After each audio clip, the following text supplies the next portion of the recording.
नमस्कार भावांनो, तुम्ही कधी माझा व्हिडिओ बघत असाल तर तुम्हाला माझ्याकडून नम्र विनंती. काल जो मी व्हिडिओ टाकलेला होता ना JK टायरच्या बद्दल, तो JK टायर वाल्यांनी आणि हिरो कंपनीने मला आहे ना खूप नुकसान दिलेलं. मी अक्षरशः 2 दिवस माझी गाडी बंद होती आणि साईडला लावलेली होती भावांनो, का की गाडी वारंवार पंक्चर होत होती. गाडी घेऊन मोजून 15 ते 16 महिने झालेले. तेवढ्यामध्ये कधी आपल्याला गाडीचा टायर चेंज करायचा असेल, तुम्हाला काय योग्य वाटेल ते सांगा.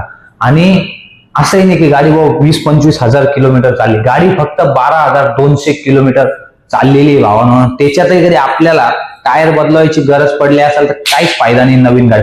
मी तुम्हाला सांगतो, जो हिरो कंपनीचे X-Tech 2.0 घेत असेल तर त्यांनी त्या गाडीचा मागचा आणि पुढचा टायर कधी JKचा असेल तर कंपनीला सांगा की आम्हाला हा टायर नको, का की त्या टायरामुळे खूप काही प्रॉब्लेम होतो. घेतल्यानंतर नाही, पण घेतल्यानंतर 1 ते 2 महिन्यानंतर तो टायर वारंवार पंक्चर होत जातो. भावांनो, मला तुम्हाला माझ्याकडून एवढीच नम्र विनंती, जो कोणी हिरोची गाडी घेत असेल त्यांनी कंपनीना प्लीज सांगा की मला हा टायर नको. आणि माझा व्हिडिओ कधी इंस्टाग्राम आणि फेसबुकला बघत असाल तर फॉलो नक्की करा भावांनो तुमच्या भावाला, आणि युट्यूबला बघत असाल तर सबस्क्राईब नक्की करा.